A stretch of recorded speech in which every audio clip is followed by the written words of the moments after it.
too. It's a synergistic effect. It's good. If the ship needs a bunch of guys to sail, we go down there. If we have a problem like moving fuel, we can move people around. And we also have all the equipment there that we get under government grants, a lot of equipment under government grants that the university can use. We just got a new Alpha Spec, which is really interesting. We've got a whole new lab for $250,000.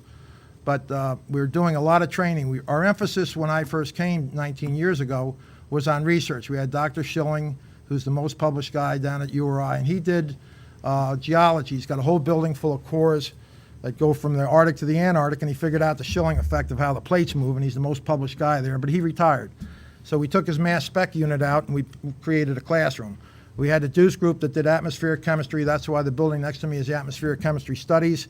It's got all the Earth's atmosphere for the last 40, 50 years in refrigerators, and we've got a big group coming in here next month from the University of New Hampshire. We're going to do ozone on the West Coast. We did ozone depletion on the East Coast 2 years ago. It took us about a month of doing the work to figure out, you like ozone over the poles, but you don't like it when you're breathing it in the city. But it depletes as it comes down along the seawater because of the halogen chemistry, which I'm not an expert on either, but I do know that he's got these samples. We'll be doing that again. So we do a lot of environmental work, but now we've shifted more into the engineering and training, and we've got a classroom that is really nice, and we've got these labs. We even have high schools that come in and use them where we can actually irradiate something in the reactor, and they come out and they actually look at real radiation and do real experiments.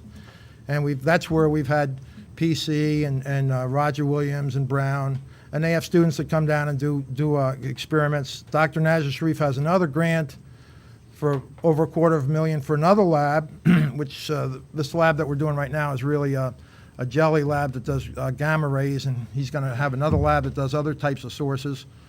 And that's because his program is doing very well. There's a lot of interest in nuclear, not just in the nuclear reactors, but also in nuclear medicine. As you know, they're building $30, $40 million proton accelerators now. Would you rather get cut open or drink some nice pink fluid? So we're doing a lot of that, and the choice is always, I get the same answer every time. I haven't heard anybody tell me the other answer. We're doing a lot of research, and it's a lot of fun. We got a lot of young people down there, and we are shifting more from the science, but we do really good science. We do a thing called neutron activation analysis, which is a multivariable chemical analysis, which is non-destructive and can go down to parts per million. Well, what does that mean? Well, it means you can take a sample of maybe a tissue paper from Isania or something like that, or you can take somebody's lung or blood or tissue, very small sample, put it in a reactor, radiate it, and then do a multi-element count and find out what's in there down to parts per million. That's neutron activation analysis. It's really good chemistry. We've got a company called BioPal. Now, BioPal doesn't mean anything, but they work for Merck. They work for all the big companies on this stem cell work, the Human Genome Project, all these various different medical companies use their procedures, which is they give them they send them out a stable isotope in the mail. A lot of them go to Japan. I don't know about this week, but they inject them, or they put them in the tissue, or they put them in their sample, and then they get the results out, and we send it back, and we irradiate it, and we tell them parts per million. Now, why would you want to do that? Well, one, it's stable. It's not irradiating people. A lot of radioisotopes irradiate you, but this one is stable. You don't get irradiated. So we did a big study for a company where they had to harvest a lot of pigs to find out about some biological function, and it came in and it didn't work. So we called them, and it turned out the drip to get the stuff into the pig was 1/10 of what it should have been. They diluted it wrong. So we jacked up the radiation in the reactor, and we got the sample done.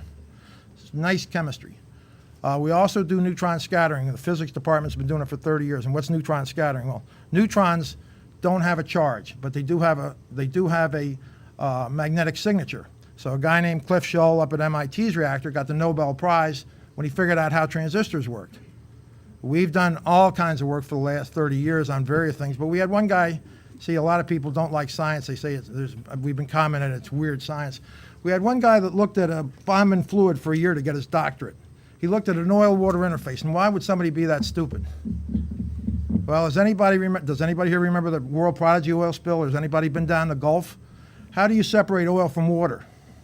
These are kind of questions that these guys look at and answer, and they're not fun, and They're not exciting, but we do a lot of cancer research too, and I know cancer is not exciting, and until you have somebody in your family that has cancer.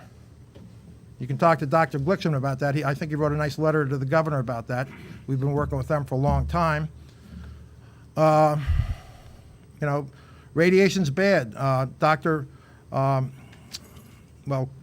one of them, but the other one we have, Dr. Leith, who was the head of biomed at Brown. He's at Cleveland Clinic right now working on a project, but he found out while he was at our place, he did thalidomide, and you all remember thalidomide. It destroys babies. Well, it turns out if you don't give it to a pregnant woman and you give thalidomide to a cancer patient that has a tumor and you irradiate it, the irradiation really improves getting rid of the tumor with the thalidomide. So if you use radiation properly, it's good stuff. You don't want to use it improperly. That brings up the next question. What about the security of this place? I've heard some really weird stuff.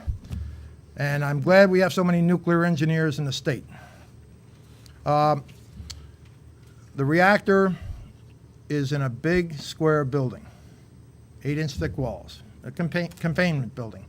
And it sits in a pool of high-density concrete that's 8 feet thick in 30 feet of water. And the reactor is the size of a little trash can. And we run it during the day and turn it off. It can run even without pumps.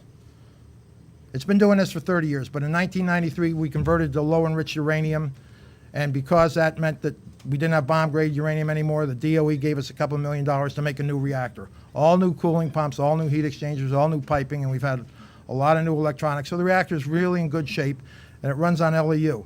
Now, I have a paper, if somebody is really bored and their television doesn't work, and they can read it, and it's from Argonne National Laboratory, and it says that I can take that fuel and hold it up in the air and it won't melt, because we have aluminum fuel, and even if it didn't have any water, it would run at 700 degrees, and aluminum melts at 1100 degrees. Now, I would not advocate doing that because the fuel is self-protecting and the radiation would kill you. But the fuel will not melt. It would sit in that pool even if there was no water.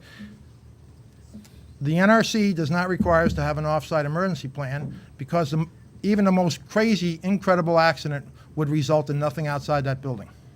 So we don't have to have an outside emergency plan like the power reactors, which have big heat sources and all kinds of issues as we see in China or Japan. So, is the reactor safe? Yes.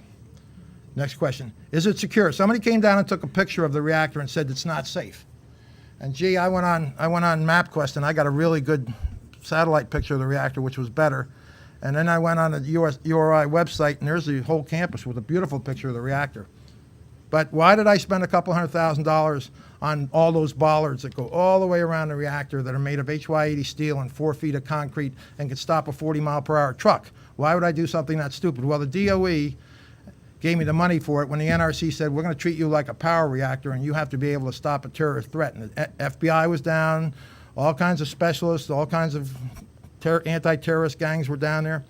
And so now I have cameras everywhere. In fact, I'm getting a camera that we're going to put out on the West Passage for this new REMA deal, so we can watch ships come in too. But I've got cameras all over the place, and they go to the police and the fire 24 hours a day. I have 24-hour-a-day monitoring if somebody wants to come in. If the pool goes down 2 inches, I get an alarm. Have an emergency core cooling system, water from all over the place, doesn't require any electrical power. So, security-wise, somebody said, well, gee, you guys only have unarmed cops down there. URI doesn't want their police to have weapons. I don't have a problem with that. Even though they are in the building next door and they fill my parking lot up with their cars, that looks good.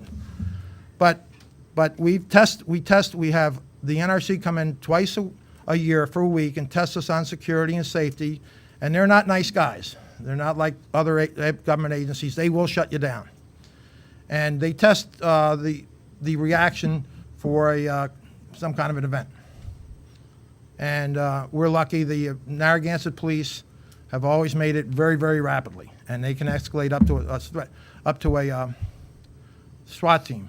But my question would be, why? My emergency plan, if anything happens, I get everybody out of the building, and then we go back in the stages because we have cameras and everything else. Why would we want, to have some guns around there? What are they going to blow up? A lot of concrete? Don't forget this reactor sits on gun mounts from back when the Germans were going to invade. So it's really a neat idea. It's on these big gun mounts, and if you